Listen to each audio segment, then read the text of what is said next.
네, 뭐 소수 야당이라서 공간도 변변치 않은데 오늘 뭐 마이크까지 시원찮아서 죄송합니다. 마이크까지. 우선 김희석 대표님 당선과 취임을 축하드리겠습니다. 그리고 이렇게 방문해 주셔서 감사하다는 말씀을 드리겠습니다. 야당이라서 드릴 선물은 없고 그래도 이렇게 방문해 주셨으니까 먼저 말씀하실 수 있도록 다른 기회를 양보하겠습니다. 예. 아니 뭐 선물 말씀하시니까 사실 제가 오면서 아니 이거 우리끼리 이렇게 정당 간에 방문할 때는 뭐 선물 들고 가는 거는 없는 거죠 하고 제가 우리 비서실장한테 여쭤봤습니다. 통상 어디 외국 가서 우리가 외국 손님들을 만난다면 손님을 들고 갈 텐데 선물을 들고 갈 텐데 이렇게 정당 간의 만남이어서 그런 것을 뭐 특별히 손에 들고 오거나 그러지는 않았지만 올 때 마음은 정말 과일이라도 들고 오고 싶은 그런 마음이었습니다. 우선 다시 한번 이렇게 따뜻하게 맞아주신 장동혁 대표님께 진심으로 감사의 말씀을 드립니다. 장 대표님을 찾아서 이렇게 인사를 드리러 온 것이 이 방만 벌써 두 번째인 것 같습니다. 제가 총리로서 왔었고 그때도 아주 따뜻하게 맞아주신 것을 기억하고 있습니다. 장동혁 대표님을 저는 좋아합니다. 실제로 좋아합니다. 지금 현재 한국 정치에 있어서는 제가 오면서 생각을 했는데 어떤 의미에서는 필수 불가결한이라는 뜻의 의미를 갖고 있는 필수적인 리더가 아니신가라는 생각이 듭니다. 당원들의 안정적인 지지를 받고 계신 제1야당의 리더이시고 또 인품이 제가 평소에 이렇게 참 이렇게 늘 뵐 때마다 따뜻하고 늘 이렇게 미소 지어주시는 그런 인품이 좋으신 그런 또 리더시고 또 지난 저희가 1, 2년여의 과정을 거쳐오는 동안에 탄핵과 관련한 부분에 있어서는 저희들이 견해를 달리했지만은 그러나 계엄을 해제하는 과정에 있어서는 또 뜻을 함께 했던 그런 교차의 영역이 있는 또 그러한 중요한 또 역사적 분기점을 한번 같이 넘긴 그러한 리더이시기도 합니다. 그런 의미에서 저는 우리 장동혁 대표님의 어떤 역할 이런 것을 매우 의미 있게 생각하고 굉장히 오늘 감사하게 그런 마음을 갖고 찾아왔다 하는 말씀을 드리고 싶습니다. 제가 사실 지난번에 왔을 때는 별로 눈여겨보지 못했는데 오늘 이렇게 와서 보니까 이승만 대통령, 또 박정희 대통령, 김영삼 대통령 세 분의 사진이 걸려 있는 것을 처음 봤습니다. 제가 그렇지 않아도 며칠 전에 김영삼 대통령님 이후로 이 우리 보수 정당 현재 국민의힘에 이르는 이 정당에도 민주주의의 역사가 함께 교차하고 있다라는 이야기를 한 적이 있는데 그래서 언제 한번 찾아뵈야 되겠다라는 생각을 했었는데 오늘 이렇게 뵈니까 저희가 완전히 먼 거리에 있는 것은 아니다. 저희들이 함께 발 딛고 있는 부분들이 많다. 민주주의, 또 시장 경제, 또 나라에 대한 애정 이런 것에 있어서 공통점이 있다는 생각이 들었습니다. 저는 여기 오면서 두 가지 생각을 했습니다. 하나는 우리 장동혁 대표님과 끊어지지 않는 대화의 다리를 놓고 싶다 하는 생각을 했습니다. 어떻게 보면은 대한민국에서 정치가 지속되는 한 가장 마지막까지 대화의 끈을 놓지 않아야 될 두 사람이 있다면 장 대표님하고 제가 아닌가 생각을 합니다. 어떤 경우에도 심지어 뭐 전쟁을 해도 상대방 간의 대화가 있다 이렇게 얘기하는데 우리는 그런 전쟁을 하는 상대도 아니고 한 나라 안에서 여와 야의 관계로 함께 다른 정견을 가지고 애국하고 있는 것이기 때문에 저는 다른 모든 정치적 대화의 끈이 끊어져도 우리 장 대표님과 저는 대화할 수 있는 그런 관계를 남겨야 한다는 생각을 가지고 전 어떤 그런 마음을 가지고 오늘 뵙고 앞으로도 계속 하겠습니다. 끊어지지 않는 대화의 다리를 이어갔으면 좋겠습니다. 또 하나 든 생각은 그 대화의 다리가 가급적 자주 만나는 것이 좋겠다. 자주 이어지는 것이 좋겠는데 이것이 통상 뭐 정례화, 뭐 상시화 그런 얘기를 하는데 저는 그걸 넘어서 그냥 수시화하면 좋지 않을까라는 생각을 했습니다. 사실 같은 국회 안에 있기 때문에 이것이 뭐 대통령님과 야당 대표의 관계도 아니고 굳이 그렇게 저희가 형식적일 필요가 있는가? 필요할 때는 언제든지 서로 만나기도 하고 전화도 하고 그렇게 하는 수시로 소통할 수 있는 그런 관계이면 좋겠다. 저는 그런 마음으로 우리 장 대표님을 찾아뵙다는 말씀을 드립니다. 장 대표님께서 이렇게 맞아주셔서 다시 한번 감사한다는 말씀을 드리고요.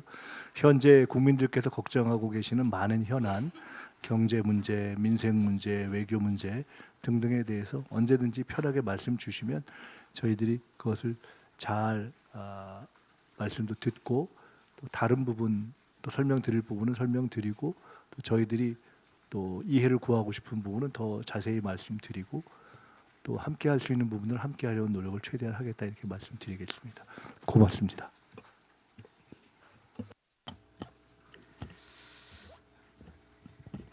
우리 김인석 대표님 다시 한번 축하드리고 방문에 대해서 다시 한번 감사드립니다. 총리도 경험하셨기 때문에 그런 국정 운영 경험이 또 여당 대표로서 대통령의 국정 운영을 지원하고 돕는 역할을 하는데 많은 도움이 되리라고 생각합니다. 그러면서 국회는 또 본연의 기능이 행정부를 견제하는 기능도 가지고 있습니다. 특히 여당이 다수당일 때는 다수당이 행정부의 견제 기능을 함께 담당할 때 국회가 행정부를 견제할 수 있는 기능을 제대로 할 수 있다고 생각합니다. 그런 의미에서 총리로서의 국정 운영 경험을 되살려서 필요한 부분 또 국민들의 삶 그리고 국민들의 어려운 민생 그리고 경제를 위해서는 든든하게 대통령의 국정 운영을 뒷받침하되 또 국회로서 행정부의 견제 기능을 할 때는 야당과 힘을 합쳐서 행정부를 견제하는 기능을 함께 감당해 주십사 하는 부탁의 말씀을 먼저 드리겠습니다. 그리고 수시로 야당의 대표와 대화의 다리를 놓겠다. 그리고 대화가 끊이지 않도록 하겠다는 말씀에 대해서 감사하다는 말씀을 드리고 저도 상당 부분 공감을 합니다. 사실 여당 대표 그리고 야당 대표 대표실 거리가 그렇게 멀지 않습니다. 이게 얼마 되지 않는 거리인데 두 사람의 대화가 그동안 많이 있지 못했었습니다. 최고위에서 아니면 어떤 공식적인 자리에서 방송 카메라를 대고 대화하는 것보다는 서로 직접 만나서 수시로 대화를 하자는 그 제안에 저도 적극 공감을 하겠습니다. 그런 만남이 계속 이어지고 수시로 대화가 되는 그래서 정례화가 아니라 수시화되는 그런 여당 대표와 야당 대표가 됐으면 좋겠다는 말씀을 드리겠습니다. 네, 그러면서 조금 전에 또 현안에 관해서는 민생의 문제든 뭐 외교 안보의 문제든 경제의 문제든 모든 것을 열어놓고 듣겠다고 말씀 주셨고 처음 뵙는 자리이기 때문에 뭐 축하와 그런 감사의 말씀만 전하면 좋겠지만 그래도 야당 대표로서 우리 또 여당 대표님을 뵀으니까 몇 가지 우려의 말씀을 또 국민들을 대신해서 드리고자 합니다. 아까 말씀드린 것처럼 대통령의 국정 운영을 지원하고 적극 돕는 역할도 해야 할 것입니다. 저는 여당이 그런 역할을 할 필요가 있다는 것에 대해서는 뭐 다른 의견이 없습니다. 그러나 여야를 떠나서 국회는 국회로서 행정부를 견제하는 기능이 있기 때문에 국민을 중심에 두고 행정부를 견제하는 기능을 함께 해 주셨으면 하는 바람을 가지고 있습니다. 그런 의미에서 최근에 여러 현안 중에서 몇 가지 말씀만 드리려고 합니다. 첫째는 지금 대법원장의 대법관 임명 제청과 관련해서 여러 논란들이 있습니다. 그런데 대법원장의 대법관 제청에 관해서 표면적인 갈등이 있었던 것은 이번이 처음은 아니었던 것 같습니다. 2003년이었던가요? 노무현 대통령 시절에도 최종령 대법원장이 서성 대법관 후보로서 김용담 대법관 후보자를 추천했을 때 사실 대통령실과의 의견 조율 과정에서 서로 의견이 잘 맞지 않았고 그래서 김용담 후보를 제청했을 때 대통령실 청와대에서 불만을 표시하기도 했었습니다. 그러나 사법부의 독립만은 지켜져야 하고 그것이 법치주의의 근간이고 그게 민주주의를 지켜나가는 기본이라는 신념에서 노무현 전 대통령은 최종령 대법원장의 대법관 제청을 수용하고 임명했었던 사건이 있습니다. 저는 그것이 그래도 사법부의 독립을 지키는 것이 대한민국 민주주의를 지키는 마지막 보루라는 그 신념에서 노무현 전 대통령께서 그런 결단을 보여주셨다고 생각합니다. 뭐 절차의 문제도 있을 수 있고 그 절차에 관해서 다른 해석도 있을 수 있을 것입니다. 그러나 절차보다 더 중요한 것은 대한민국의 법치주의입니다. 그리고 그 무엇보다 중요한 것은 사법부의 독립과 대한민국의 민주주의를 지키는 것입니다. 그것이 국민을 지키는 기본이 되기 때문입니다. 따라서 민주당이 노무현 정신을 계승하고 있는 그런 정당인 만큼 이번에도 사법부의 독립이라는 관점에서 그리고 법치주의를 수호한다는 관점에서 대한민국의 민주주의를 지킨다는 관점에서 그리고 국민들께서 어떤 결정을 바라시는지 그런 관점에서 이 문제가 잘 해결되기를 바라겠습니다. 그리고 여당 대표로서 이 문제에 관해서 국민 편에서 역할을 해 주실 것을 기대합니다.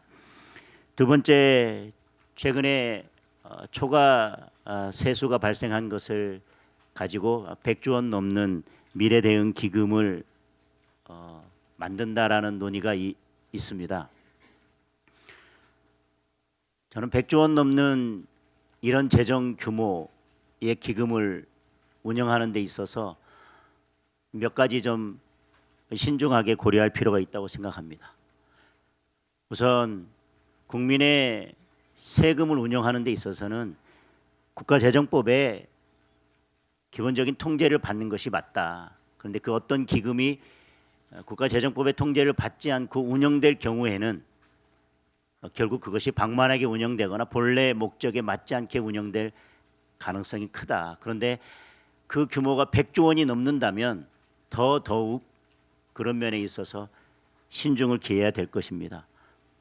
자칫 이것이 국가재정법상의 국회나 다른 어떤 통제를 피하기 위해서 우회적으로 마련되는 기금이라는 인식이 있게 된다면 그것이 국민들의 그런 기대와는 멀어지게 될 것이고 그 기금 운용에 있어서도 정상적인 그리고 건전한 기금 운용을 기대하기 어려울 수도 있습니다. 이것이 자칫 국가재정법상의 국회의 통제나 다른 통제를 회피하면서 운영되다 보면 결국 이게 뭐 예를 들면 지지율 대응 기금이나 아니면 선거 대응 기금이 아니냐라고 하는 오해를 불러올 수도 있을 것입니다.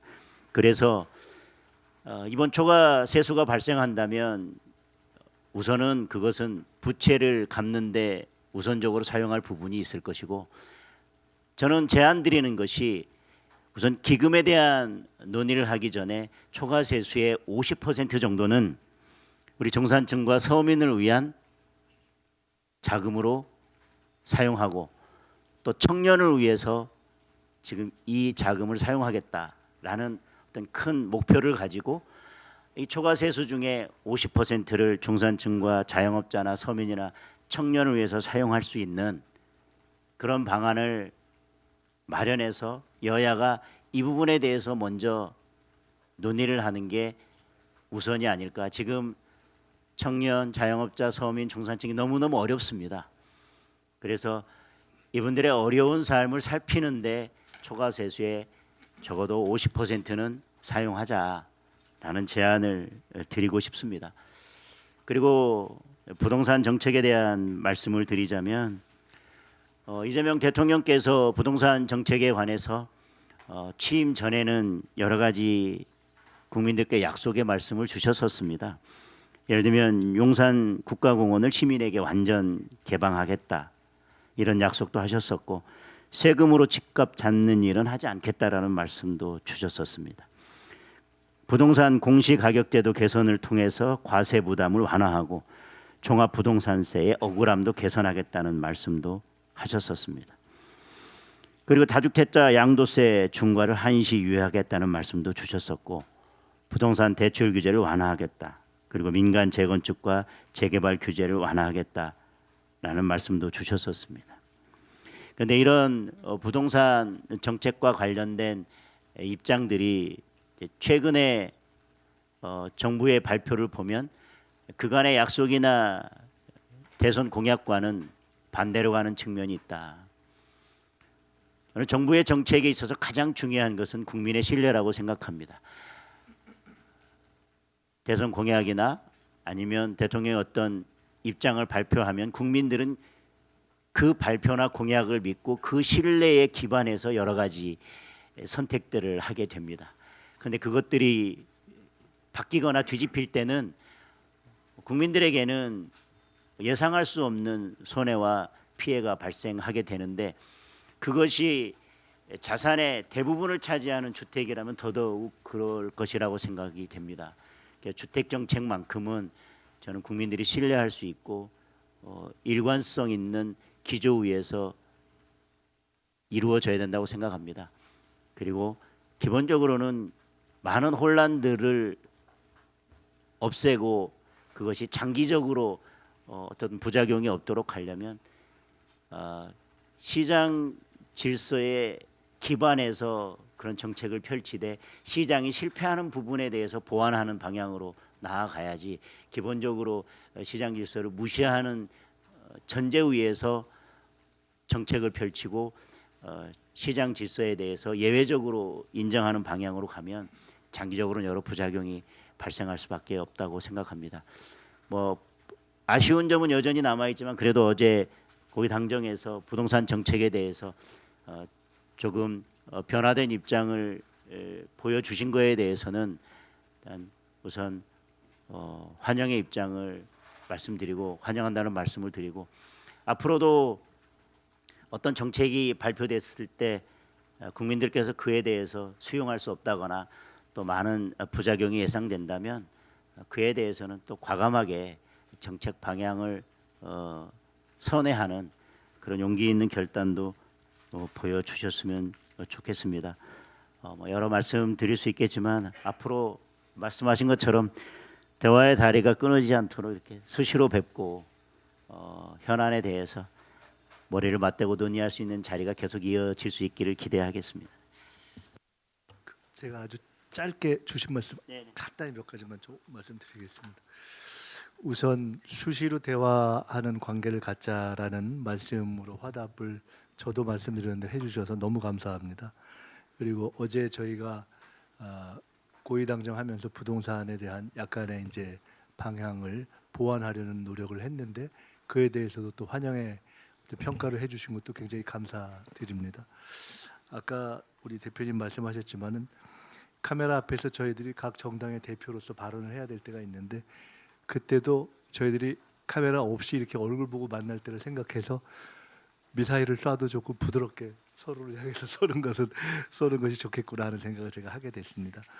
세 가지 말씀을 주셨는데요. 첫 번째로 그 대법원장 문제에 대해서는 노무현 대통령님 때 말씀을 주시면서 절차에 문제가 있었지만은 사법 어떤 또는 법치 전체 차원에서 수용했던 노 대통령의 결단을 좀 감안하는 것이 좋지 않냐라는 말씀을 주셨습니다. 그것은 한편으로는 그러한 정치적 결단을 요청하신 것이고 또 한편으로는 절차상의 문제가 있었던 것은 맞기는 맞는 것 같다라는 또 그런 맥락을 또 이렇게 담아주신 것 같습니다. 그것을 저희들이 잘 감안하겠습니다. 20여 년 전의 일인데 20여 년이 지난 상황에서는 이제는 사실은 어느 한쪽의 결단이 아니라 전체적인 절차를 포함한 모든 수준이 정상화돼야 된다라는 차원에서의 저희들이 접근을 하고 있다라는 말씀을 드리겠습니다. 두 번째로 미래대응기금에 대한 말씀은 전적으로 공감이 가는 부분이 많습니다. 국회에 몸을 담고 있기 때문에 여와 야를 떠나서 국가재정에 대한 투명한 통제와 그 방향에 대한 국민적 합의라는 원칙 위에 서야 한다라는 점에 있어서 전적으로 공감하고요. 중산층, 서민, 청년 또 어려운 이들의 향해서 쓰여져야 된다는 것도 전적으로 공감합니다. 그렇게 하는 것에 무엇을 먼저 쓰는 것이 효율적인 방법인가에 대한 방법론의 차이가 있는 것인데 그 방법론 문제에 대해서도 저희들이 토론을 더 하고 국민적인 어떤 토론을 거치는 것이 좋겠다는 생각을 저도 하기 때문에 그에 대해서도 충분히 국회에서도 토론하고 그렇게 노력을 하겠습니다. 부동산 문제에 대해서 기존의 생각이라든가 이야기했던 것과 달리 바뀌는 것이 아닌가라고 국민들이 생각할 수 있는 대목에 대해서 그런 부분은 기존의 국민들께서 대선 때 선택해 주셨던 기조를 잘 지켜라 하는 말씀을 주신 것으로 이해하고 저희들이 크게 집값을 세금으로 접근하지 않고 또 시장을 최대한 존중하면서 시장의 어떤 실패를 보완하는 방식으로 가는 것을 기본으로 하는 전제 위에서 계속 노력하겠다는 말씀을 드립니다. 하나만 더 말씀드리고 싶은 것은 저는 개인적으로 여와 야, 진보와 보수를 떠나서 이 부동산 문제에 대해서 지난 몇십 년간 서로 다 아쉬움의 축적을 통해 온 면이 있기 때문에 앞으로 부동산 정책에 대해서 여야 국민들이 함께하는 그런 어떤 주거에 대한 좀 공통의 토론의 틀을 저희들이 만들어가면 좀 좋겠다. 우리 대표님 계실 때 제가 또 여당 대표로 있을 때 여야 간에 부동산 문제에 대해서만큼은 마치 외교를 초당적으로 하는 것처럼 부동산 문제도 초당적으로 논의하는 그런 틀을 만들기 위해서 저도 한번 고민을 더 해보겠습니다. 지금 대표 연설을 앞두고도 저도 그런 고민을 하고 있는데 주신 말씀을 잘 새겨서 그런 고민을 함께 하겠다고 말씀드리겠습니다. 다시 한번 오늘 이렇게 말씀 주신 것 감사드립니다. 예, 뭐 처음 뵙는 자리에서 우리가 논란을 할 건 아닌데 그래도 오해가 있어서는 안 되기 때문에 마지막으로 이렇게 첨언을 드리면 대법원장의 대법관 제청에 관해서는 저는 제가 국회의원 되기 전에 법원에서 몸담았었고 사법부 독립에 대한 여러 생각들을 가지고 있고 또 대법원장의 대법관 제청권에 대해서 저 나름대로의 생각을 가지고 있습니다. 제가 절차적 문제라고 말씀드렸던 것은 우리가 지금 절차에 천착해서 이런 논의를 계속하고 문제를 삼을 것이 아니라는 취지였었고 저는 대법원장이 대법관을 제청하는 데 있어서는 헌법이 규정하고 있는 그 취지를 그대로 살리는 것이 저는 사법부의 독립을 지켜내는 것이다. 헌법상 대법원장의 제청을 규정하고 있고 그 견제에 관해서는 국회의 동의를 규정하고 있습니다. 국회에서 동의하지 않는다면 대법원장의 제청은 사실은 의미가 없습니다. 대법원장이 아무리 제청을 하더라도 국회의 동의라는 문턱을 넘어야만 합니다. 그것이 대법원장의 제청권과 또 대통령의 임명권을 견제하는 저는 국회의 기능이라고 보고 있습니다. 그리고 사법부의 독립을 위해서라면 그동안 절차적으로 여러 뭐 관행이 이전에 관행이 있었지만 저는 오히려 대통령실과 사전에 협의하거나 또는 조율하는 것은 적절치 않다는 것이 제 개인적인 헌법 해석이고 제 개인적인 소신입니다. 그러나 지금 기존에 조율을 해왔었다 또는 협의를 해왔었다 그 절차를 지켜야 된다 아니면 뭐 지키지 않았다 이런 논란이 있기 때문에 저는 그 부분을 절차적 문제라고 표현을 한 것이고 저는 지금 그거에 당부를 따지면서 이것이 계속 이슈가 되는 것은 적절치 않다는 측면에서 절차적 문제라고 말씀을 드렸습니다. 저는 절차에 문제가 없고 오히려 대법원장의 대법관 재청권은 그 자체로서 사법부 독립을 위해서 고유한 권한으로 존중돼야 된다. 그리고 그것을 국회가 견제할 수 있도록 동의 절차를 마련해 놨기 때문에 그 대법원장의 재청권은 국회 안에서 견제가 이루어지고 대통령은 그에 따라서 임명하는 절차가 맞다고 생각을 합니다. 결국은 여야 대표가 처음 상견례하는 자리에서도 이 논란이 되고 절차에 관해서 서로 다른 입장을 가지고 있습니다. 이런 그 절차에 관한 것은 헌법에 있어서 명확한 규정이 있고 또 그것은 이 대법관 재청에 있어서 무엇이 더 중요하냐를 생각한다면 저는 쉽게 해결될 수 있는 문제라는 차원에서 절차적 문제에 너무 무게를 두지 말자고 말씀을 드렸던 것입니다. 저는 이 절차를 어떻게 하는 것이 맞는지 헌법의 원래 취지는 어떤 건지 이 절차적 문제를 해석함에 있어서도 사법부 독립 그리고 법치주의 그 관점에서 생각한다면 이 절차의 문제의 해석도 저는 쉽게 해결될 수 있으리라고 생각합니다. 앞으로 많은 대법관을 임명하고 또 대법원장이 제청해야 되는 절차가 앞으로 계속 반복될 것입니다. 저는 이것이 그 앞으로의 대법관 제청에 있어서 임명에 있어서 어떤 기준이 될 것이기 때문에 지금 무엇이 사법부의 독립을 위해서 법치주의를 위해서 필요한 것인지 그리고 지금 이런 논쟁이 자칫 대통령과 연관지어져서 바라보게 된다면 결국 국민들이 이 문제를 어떻게 바라볼 것인지 그리고 결국 이것이 또는 대통령실과의 사전 조율의 문제 그래서 사전 협의의 문제로 다시 돌아가서 결국은 협의하거나 조율하는 절차로 마무리되어지고 그렇게 결론 지어진다면 국민들께서 우리 대법원을 어떻게 바라볼 것인지 그리고 앞으로 진행될 여러 재판에 대해서 국민들께서 어떤 신뢰를 보이실 것인지 많은 것들이 걸려있는 문제이고 노무현 전 대통령과 달리 지금 이재명 대통령이 직면하고 있는 여러 사법적 문제와 연관지어진다면 저는 더욱 이 문제에 대해서는 국민적 의혹이 없이 또 국민들께서 다른 관점에서 이 문제를 바라보지 않도록 더 깔끔하고 투명하고 더 분명하게 이 절차가 마무리되어져야 된다고 생각을 합니다. 처음 뵙는 자리에서 마치 논쟁처럼 이 문제를 말씀드리게 돼서 죄송스럽게 생각을 합니다.